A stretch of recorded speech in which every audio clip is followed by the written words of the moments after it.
does my button look big on this? I'm Joe. Okay. Hello, I'm Joe. Just in case you didn't know which one was which. So, AJAX applications, they're kind of all the rage these days. All the cool kids are doing it, you know, to impress the girls and all that stuff. But they're actually quite hard to do.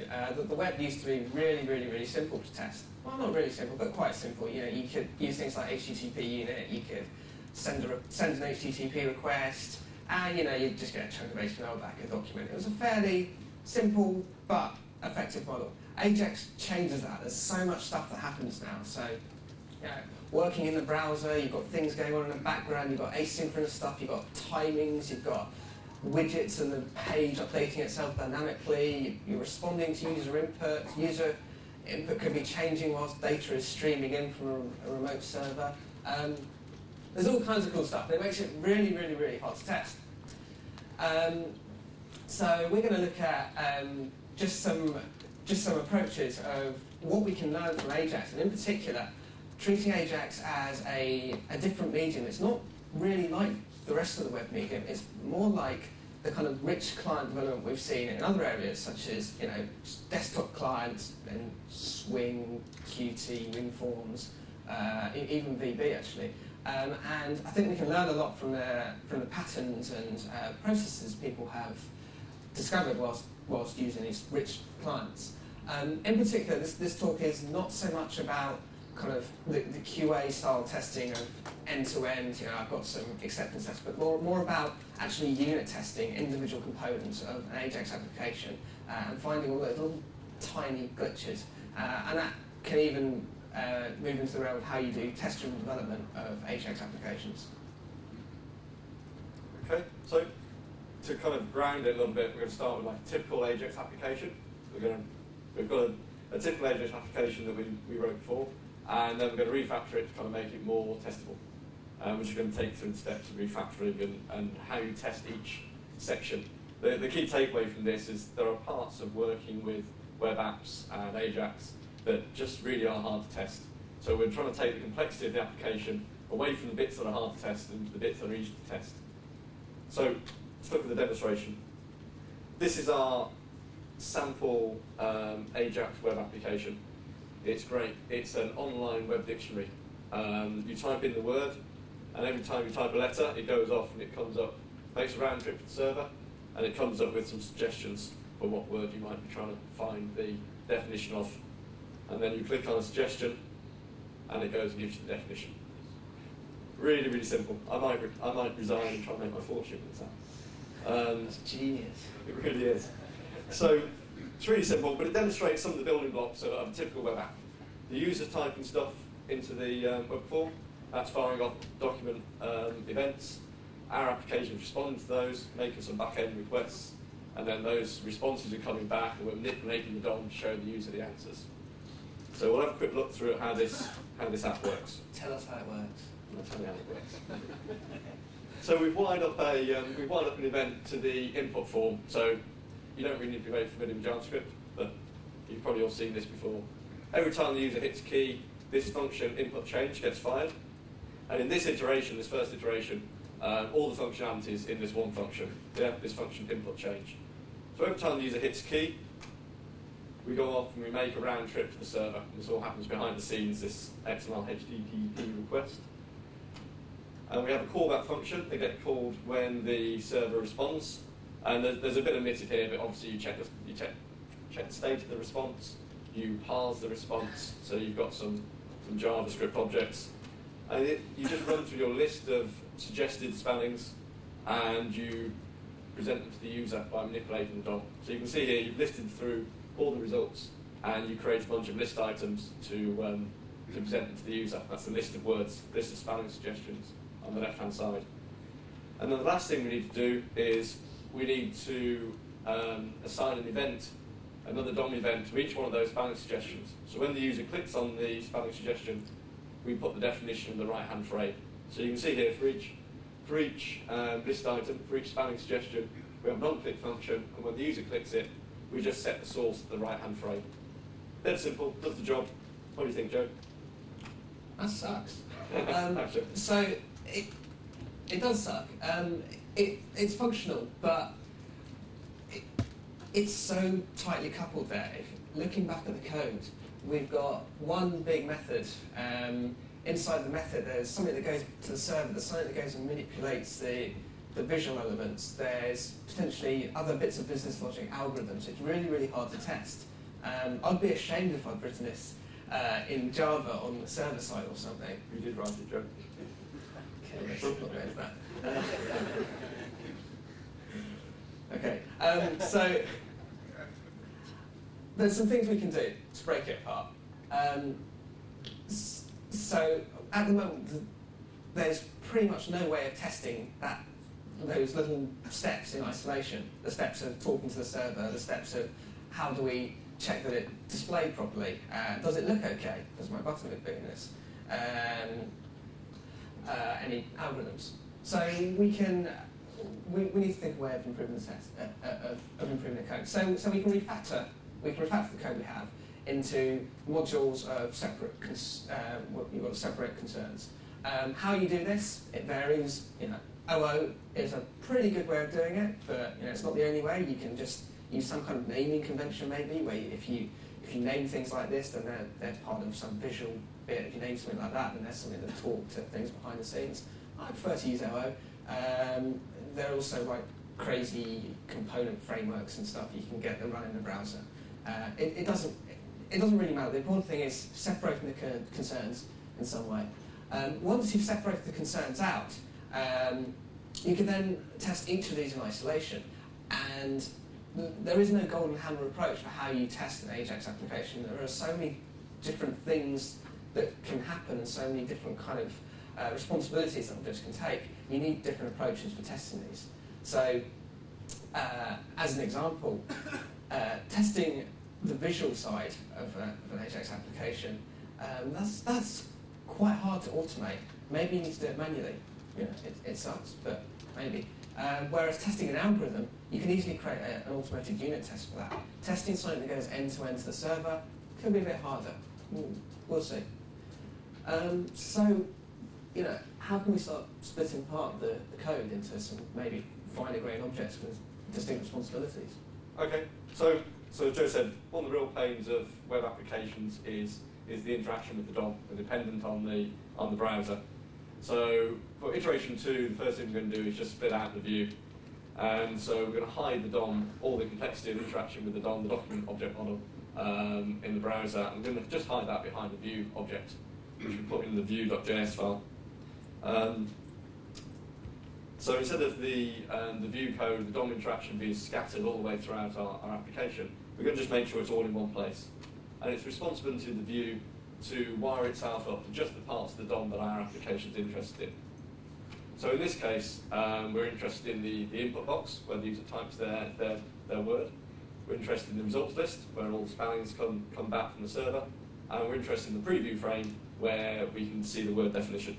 Now, in a more complex application, obviously this might be composed of many sub-blocks and other objects that represent different parts of the page. But for this particular app, that's all we need. So the view. The view simply just hides the DOM, and from now on, the rest of our application is going to work through the view. So the view presents various operations that we can do on the DOM. We can get the input, we can set the input, we can show the preview. These are all pretty trivial, they just wrap the DOM. Show results is a bit more complex. It's the same code as we had in the first iteration. We just get a list of results, we loop through them, and we create list items and poke them into the DOM so the user can see them. Now, remember we wanted to attach an event to each list item so that the user could click on the list item and get the definition of the word. So you can see here in this show results operation, we've got the onClick event as we had before, and it'd be really tempting to wire that onClick event up to the view prototype show preview. That makes sense. Click the event, show the preview. But what happens there is you embed knowledge about the application flow into the view, which actually turns out to be not such a good thing. So what we really want to do is keep all the application flow, which tends to become a real focus for complexity for the app, keep it out of the view, keep the view as dumb as possible. So instead of wiring up the on-click event directly to the show preview, the view just fires another event, its own event. So it can fire an on-change input event, which happens every time the user hits a key in the input box. And it can fire an on-pick result event every time the user clicks one of the spelling suggestions. Now at the moment, in the default definition of the view, these don't do anything. So our app is kind of dead at the moment. We need the input.js, the index.js file to wire it all together. So here's the view. And you can see the events we've got. We can set the input, get the input, show the results. And we also get two events as well. We get on-change input and on-pick result. And here's our init function. So whereas before the whole app was in index.js, now index.js just contains an init function. And this wires up the events. So the on-change input event causes the server to go off and make its HTTP request. And when it gets its response from the server, it shows the results, shows the spelling suggestions. When the user clicks on a spelling suggestion, it's this index.js file that decides to show the preview. So you can see that the flow of the application is contained here, and the view knows nothing about the flow of the application. What do you think, Joe? I don't know. That's quite good, actually. So one of the nice things about that is we've now split out an object with the responsibility of the view. The question is, how do we test that? Well, let's go on to the testing in a minute. This basically illustrates the humble object pattern. This comes from, I think Michael Feathers wrote a paper a few years ago called the Humble Dialog Box, which was talking about how you can test rich applications. The paper was in C++, and this is the humble object is a generalization of this, which is pretty much things that are hard to test, isolate and make as lean as possible with as minimal logic, with as little that can go wrong. That way, the rest of the code, you don't have to impose this hard-to-test dependency. You can do things like substitute it for another object for test automation purposes. And this humble object thing, well, maybe you just test it manually. In this case, the view, it's probably something we want to test manually. So specific implementation of this is the passive view pattern. And passive view is taken from model view controller, and so there's lots of variations of model view controller. And passive view basically is an approach where your view has almost no logic in it whatsoever. It's just purely, you have operations that show something to the user, and you have events when user interacts with it in some way. But it doesn't have things like binding data to model objects and stuff like that, providing verification, all that stuff. There's an external controller that's responsible for receiving an event from the view, maybe doing something, and then telling the view to update itself in another way. So, how we can test the view? One easy way to test the view, well, not so easy, it involves manual work, but is now that we've got this page and we've got this view object around it, we can just manually poke these operations we have and eyeball the result and check it looks okay. It is manual, and this is the automated test conference, but this is a good example of something where it's hard to automate this stuff. There are approaches to automate this, but really they don't catch the kind of things you want to test in testing the view, which is things like, does it look good? You may have things that check it renders and it updates the DOM properly, but does it look right? That's kind of quite a human thing. So we can prod the set input operation, we can show results, we can show a preview as well. In fact, we can also let's change the results that get prodded in there. So this thing on the left, this little toolbar, is just a little page we hacked up that has just got some buttons, and when you click the button, it'll go and call them. Thanks, mate. We'll just go and call a view object manually. We've also got interactions that the user does. So we want to check that when someone starts typing in the input box, does the view notify? Does it raise events that the input has changed? So we can see down there, yeah, when we do that, we see the right event. And when we click on a result, does it raise the pick result event? Yeah, it does. Unfortunately, the screen's too small, so it's scrolled off a bit there. So that's how we can test the view object. It's manual, but it's now isolated from the rest of our logic, and maybe we can test the rest of our logic in an automated manner. And we only really need to rerun these manual tests when something visual changes rather than when absolutely anything in the application changes. So you could just code this up yourself. We found that we were writing these little toolbars too frequently, so we wrote a little tool that would auto-generate the little control panels down the left-hand side, just to make it a bit easier. We give it a tiny bit of metadata about what the operations are and what some typical examples are, and what the events we expect back, and it would generate the whole GUI for us. We don't want to focus too much on the tools here, because we were doing it manually before that, and it's just as effective, just a bit more work to be done. This is more about the process of how we can split these things out. Okay, so the key take-home from that is that the view is hard to test. You can automate assertions on pixel distances, but actually what we found very effective was by keeping the view as dull as possible. You really want to eyeball it, and you want to sort of drive it externally, and this tool is pretty handy for that. But it's not a complex thing, it's just a homegrown thing. The idea is, the take-home is to keep the view as simple as possible. So, how are we going to test the rest of the code? It's all still quite tightly coupled. What can we do about that? Good question, Joe. It's almost like I knew to ask it. So obviously requesting the data from the server is another responsibility, and we want to separate that out. That's pretty trivial. This is our index.js file as we had it before. You can see that whenever there's an on-change input request, whenever the user hits a key, we go off, we make our request to the server, we get the response back, we check the ready state, we pass the response, and then we send the results to the view object. And we just pull out the data source object, and it has one function called request, and it's responsible for the back-end request and the parsing and checking steady state. So now our index.js file, it gets an event, it makes the request, and then it shows results. So, this is startlingly familiar to you. This is basically just model view controller. So the index.js, we're going to rename it to make its role clear. We're just going to rejig things a little bit to get this straightened out. So the role of the controller is to plumb the view and the data source together in such a way that it encapsulates the flow of the application. Now the application flow tends to be where a lot of the complexity of the application goes. So if we can isolate this out from all the other concerns, this is the bit we're going to end up testing automatically, which we'll come on to a bit. So just to show you the structure with the controller, here's index.js, where originally all of the application was held.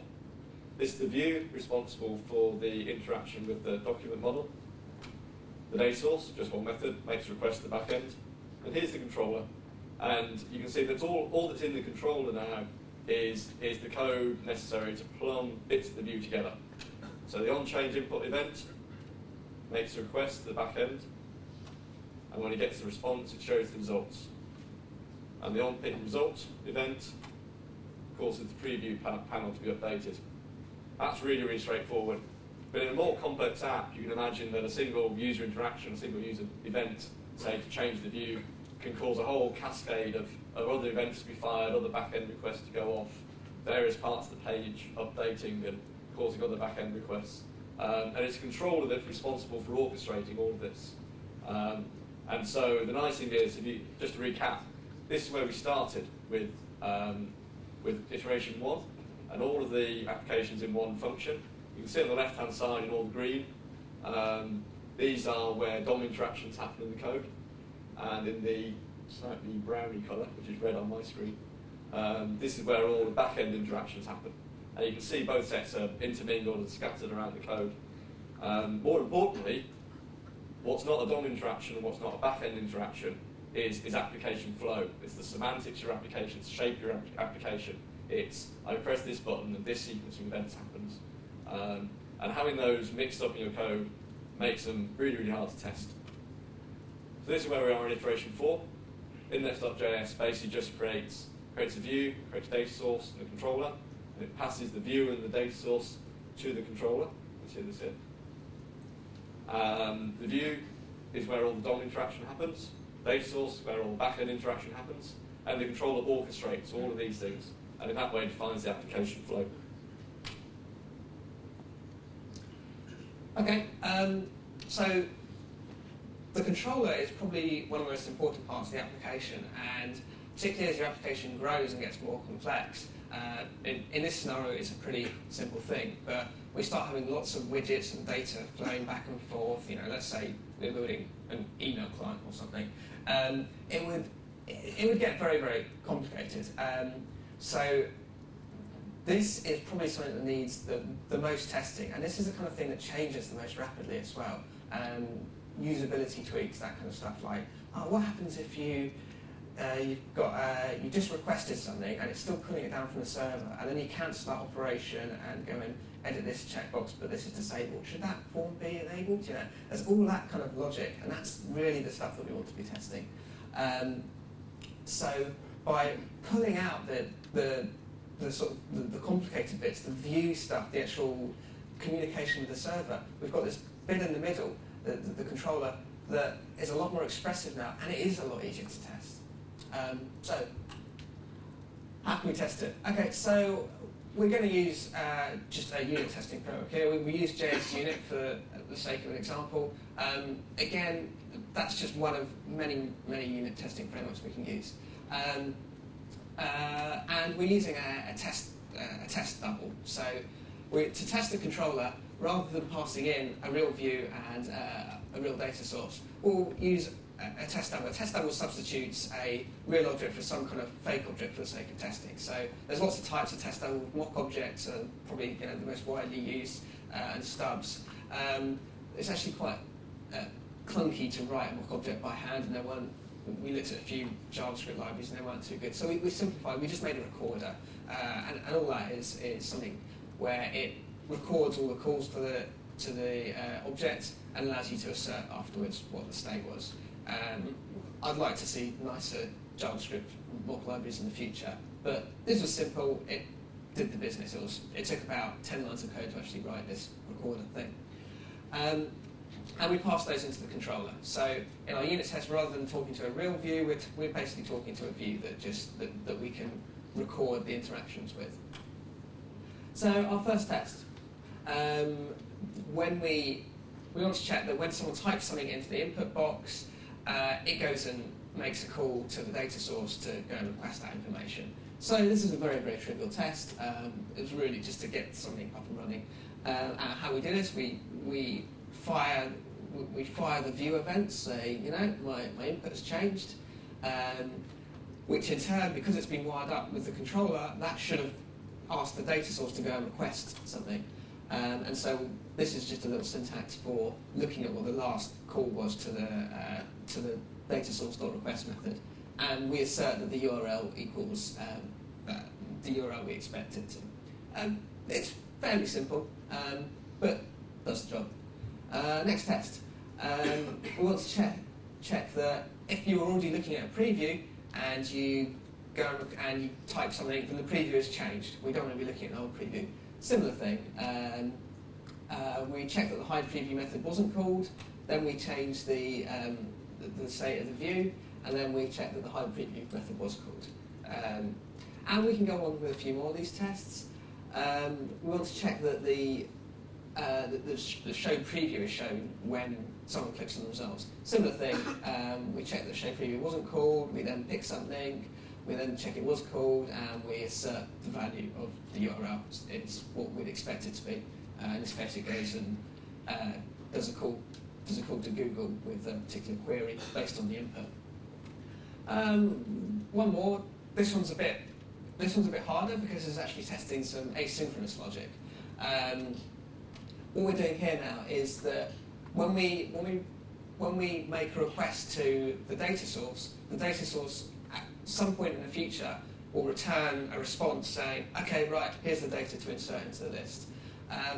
Just because it's just because it's asynchronous when we interact with the data source in the real world, in our test it doesn't have to be, because we can fire off those events when we want it to happen.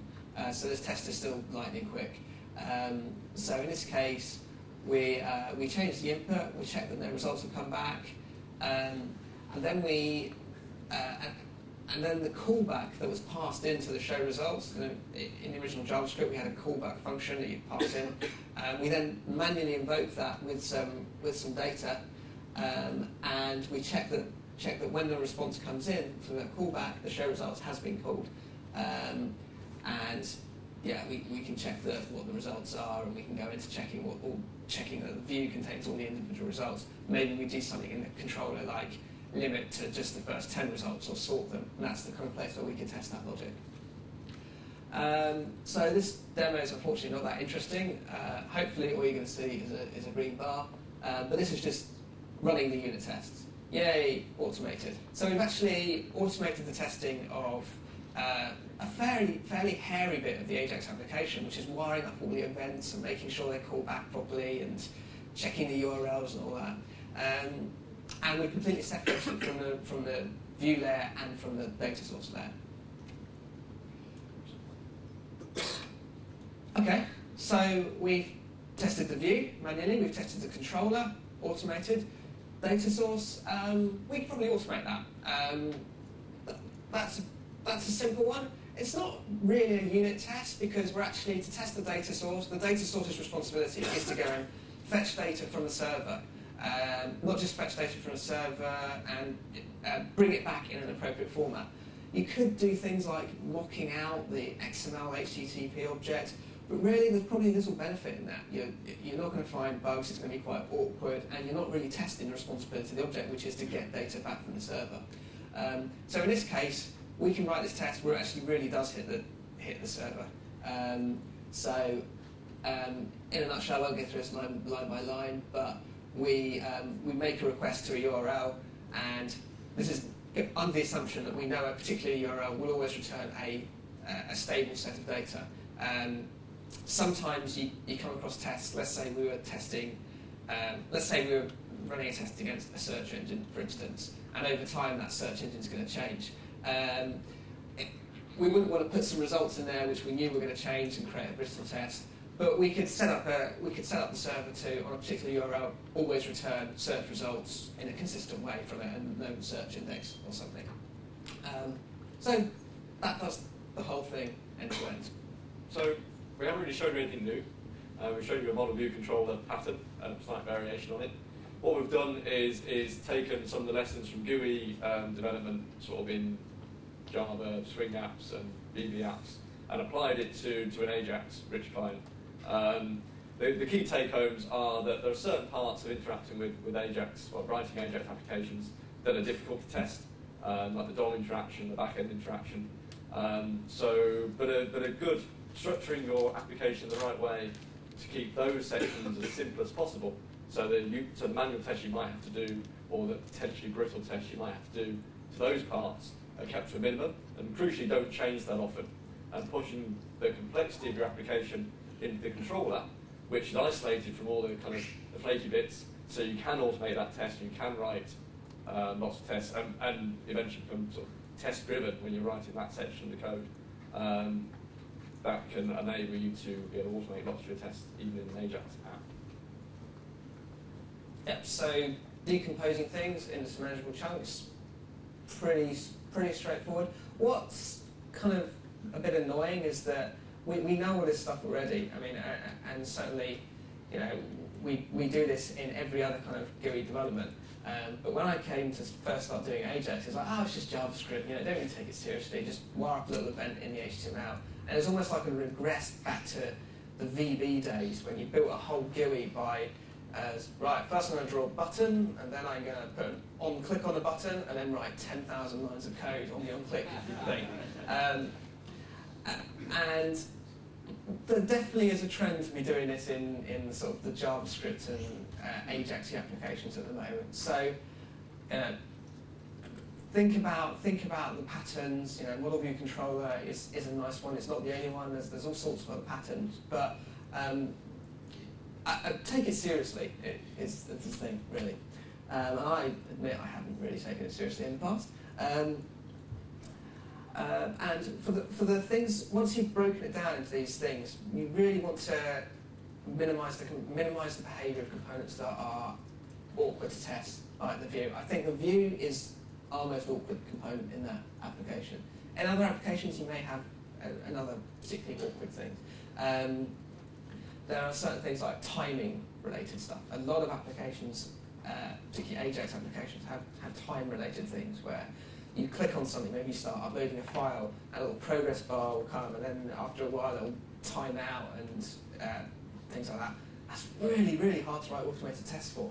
But if you abstract out the bit that's actually doing the time-related stuff, you can pass in test doubles for the time stuff, like a mock clock or something like that, and automate that through just normal unit testing.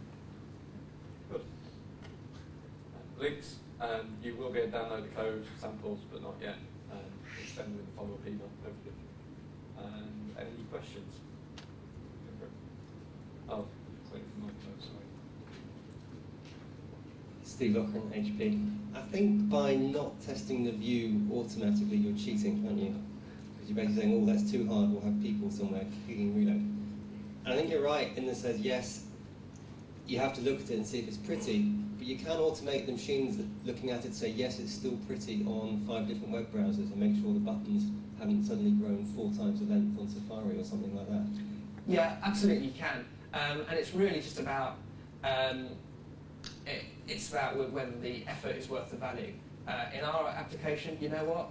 It was pretty easy to just go through the views. Maybe if we did that once in a while, it takes away most of the pain. We still have some pain. There are approaches that you can automate that people doing things like checking the pixels still line up one by one, checking the DOM. That doesn't seem to be that successful actually, but sort of screen grabbing. But actually getting that up and running is a fair amount of infrastructure. If you can do it, great, do it. If you just want something that's fairly simple that works, this at least takes out most of the pain of testing.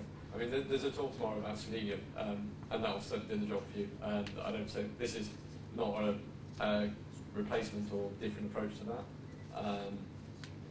The key thing is structuring your application so you can keep the view side of things as simple as possible. So you might be able to get away with it doing it manually. If you can't, then there are things like Selenium out there to help you. Okay, so hi Alex, I've got a question on how you deal with the asynchronous nature of AJAX and how you test for waste conditions. I mean, it's a problem in any language, whether it's multi-threaded Java or C or whatever. And it strikes me that AJAX is probably more likely to hit waste conditions with multiple things happening at one time than perhaps other languages are. Have you thought anything about how you might test for that? So actually, it's actually easier in AJAX because the browser has a single event loop.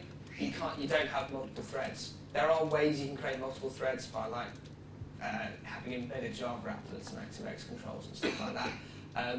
But you can't have JavaScript running concurrently, which does make life a lot simpler. You have one single event loop. So when you click on a button, it does some code. It does it in the event loop. If that code then later has a callback from an XML HTTP request, or maybe you set a timeout thing saying, in 10 seconds do this, that code as well will happen in the event loop. And if something else happens to be running, then it will wait till that finishes, which does make life a hell of a lot easier. Hi there. This might be a dumb question because I've really not written much AJAX at all. But I know there's quite a few libraries out there to try and sort of simplify and abstract a lot of the interaction with JavaScript. But if you're using such libraries, how do you go about testing with that? Because a lot of your test methods here are all quite reliant on low-level JavaScript, where all the libraries are trying to move you away from that. So, that's a very good question. Okay, so it doesn't really make much difference. Even if there's a lot of frameworks now, so Dojo, for instance, is a very popular one where it makes JavaScript a lot easier to use.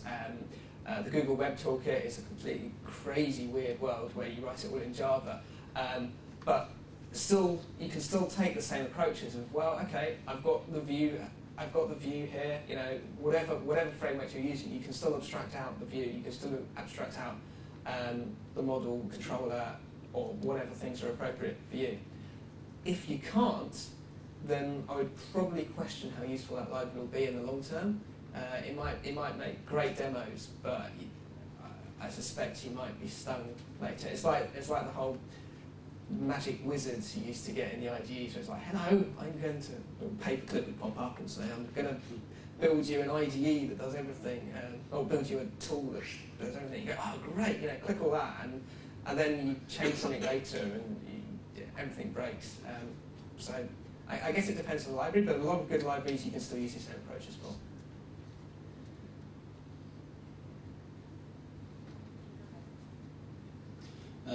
Anthony Marcano, Testing Reflections. Hey, we were told to. No slug. I was interested to watch your talk. I'm just curious to know, was it intentional that you demonstrated writing the code first and then the test second? Or... Yes. So I'm just wondering, because you had an opportunity there perhaps to do a little TDD maybe. So, yeah, we thought about doing this test first. So actually, from this point onwards, now it's in a more testable state, we tend to do things test first. When we did it test first, we found that we focused too much on explaining, oh right, this is an XML HTTP request object, and we got too caught up in the details of AJAX, which isn't what we're trying to do here. We're trying to talk about breaking it apart. And the other reason is that in reality, you always come across code that hasn't been written test first. And we wanted to show that, you know, you can take a hairball piece of code and turn it into something that is a lot easier to work with and not just throw it away and have to start again. And then from there, you can do test first. The talk's kind of a log of our learning process. So I love TDD, use it in Java all the time, but then come to JavaScript, found it really, really hard to work that way. So Very fiddly. yes. So kind of getting the code into a certain shape so that then you can start learning how to write test script is the first step.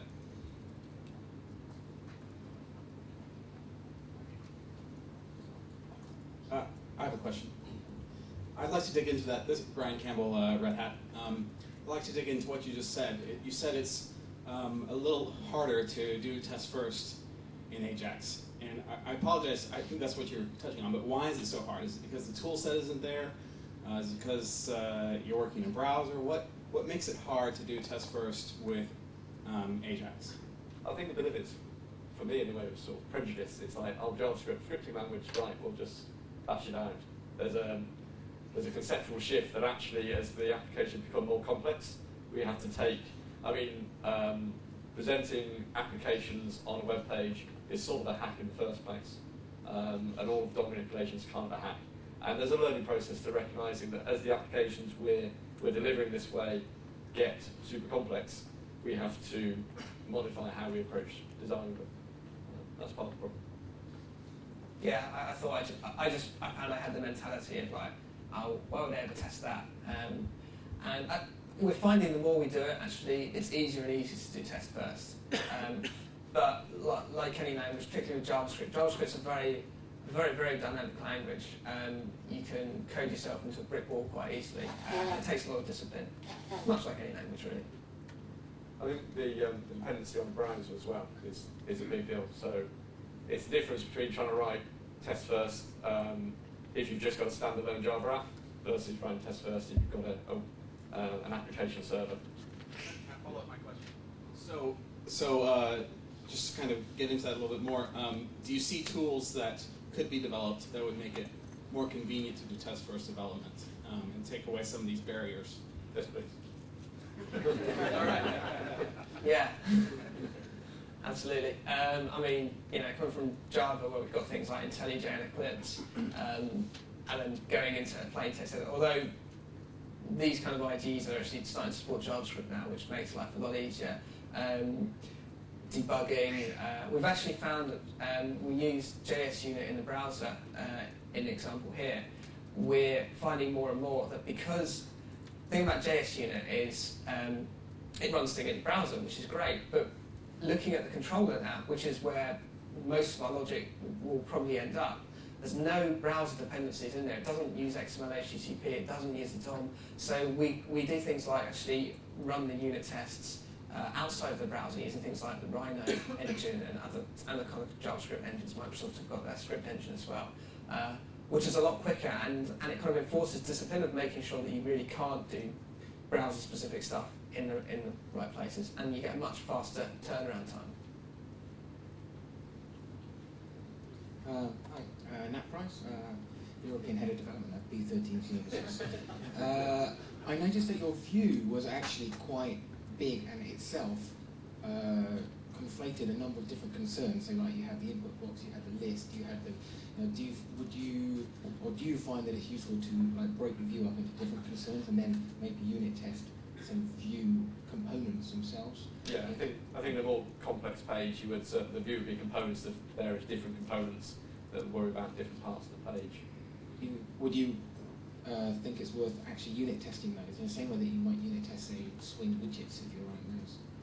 I think if there were non-visual parts of it, then probably would unit test it. Like if it had a sorting algorithm or something like that, then I'd break that out into another object and unit test that. In practice, I found I haven't really created automated tests for the visual side. If you want to keep the passive view model, you would hope not to have non-visual parts in the view, so it would be very hard to unit test it. And we have found over time that more things creep into the view, and we go, oh, wait, pull them back out again, and that's just kind of an evolutionary process. Hi Joe, it's Marcus from WordTracker. Where are you? I'm over here. Yeah, you kind of glossed over something which for me is always one of the biggest pain areas, which is testing the DOM. Certainly a lot of the GUI code we've got in JavaScript is quite close to the DOM. Have you made any progress in that? Have you found any good tools or any good approaches to dealing with that? No. I thought I'd ask. We've looked at lots of tools, and really the most effective is to try and keep the DOM stuff as simple as possible and do it manually. I'd love to see a tool, tool vendors find something that can help with this, but we haven't seen it yet. We do at least have some basic infrastructure where it's very easy for people to test on different browsers and different platforms and stuff. And it's okay. But it's not automated. Steve Lackman again. I know, move on. Have you ever actually thought about modifying Firefox to make it kind of a better test runner? What would be other features for testing inside Firefox itself? Yeah, I mean, there's these things like there's the Venkman plugin, which is a pretty good JavaScript debugger that runs inside Firefox, and IE has got the script debugger. They do make life easier when they work, which is about half the time. But other than that, I mean, have you got anything in mind there? Well, I'm just thinking if one of the barriers is testing the view stuff, and if you use something like Dojo, you're relying on them having their tests, and they don't have any decent tests either. Talk to the Dojo people about how they automate their tests, and they run away. So it is a problem to say, could we modify Firefox to make it a better test, that you can then stick in some assertions about the state of the view or something like that? Probably.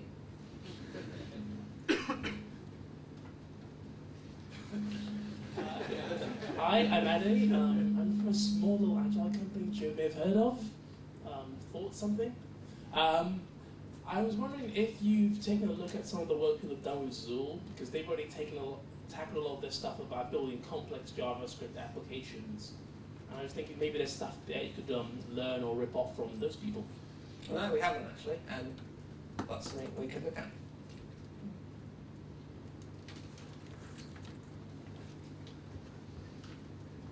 Come on, bring them on. I think I'd just like to defend a little bit the not testing the view with the unit test. I think people sometimes forget that unit testing isn't the only way of testing things. You would hope that Selenium or something like that could be used in order to test the application fully from an end-to-end user perspective. And in those kinds of cases, it doesn't matter necessarily if your dumb view isn't unit tested, and really what you'd be testing for is that HTML is formatted properly and there's very small bits that you could test in the view in isolation if it is truly passive. Yeah, you can. I've found that to be, I mean, we tend to move, we started doing that for a while, and it tends to be quite brittle, where we do things like, checking that when you click on something in the view, then it renders the exact amount of HTML, kind of like more that sort of regression test. But then every time you went to change something, you're then going to have to change the test would break. And it wasn't, we weren't getting the right kind of balance of effort versus benefit. And it turns out that when you separate, even if you take a very, very complicated, rich GUI application, there's not that many things that actually happen on screen. You've got menus pop up, they hide. Most of the logic is the actual interaction you have with the application, like if you do things in a certain order, does that occur? And so there is a fairly low overhead in actually testing this manually. But I'd love to see better approaches to how we can automate the testing in the view. Julio from HP. Just a quick idea about what you were saying now is Steve suggested about Firefox. You work for Google, so most of the committers in Firefox work for Google. Mm-hmm. Have you thought about talking to your own people about Absolutely. that? And we do. It's actually the same with the Google Toolkit. Some of the things that happens with the GUIs that people don't think about, they keep on adding new features like the dojo, new components that can show you a tree, but they don't put any inputs in those components to test them, basically. To check, what is the size of the component? Can I query the component about the test? What is showing the component?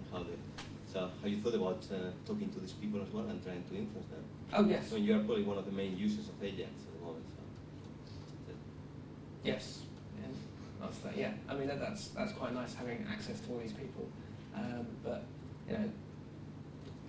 I guess the thing is these toolkits, they're not really that constraining. Google Web Toolkit is brilliant, but we don't happen to use it on our projects that we work on. Other teams do.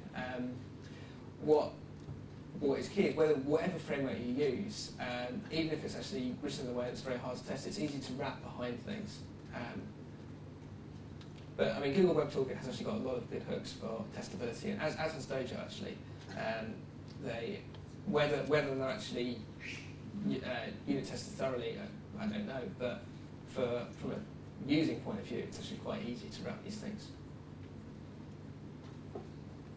If I can just make an observation, I think the discussion now is hitting on something that's really germane that your presentation says but doesn't say really, really directly, which is we need to really get involved in the software design process and build the software for testability and really work with the developers.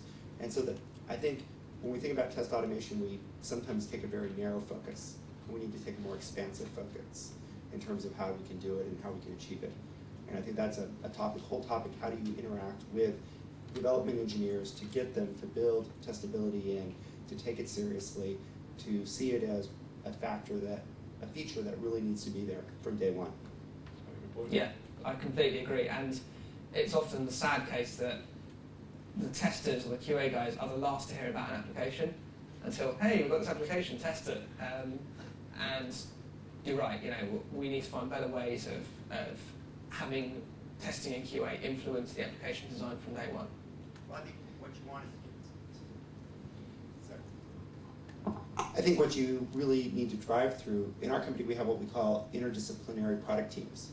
And so when the minute a concept comes out for a product, you've got a tester there, quality engineer, you've got dev, you've got product management or product marketing represented, the product support, they're all there. And you can't get past the, hey, this is a good idea phase without that. And it does that. It doesn't work perfectly, but it's a start. Because yeah, you're right. You get the stuff thrown over the transom and you go, oh boy.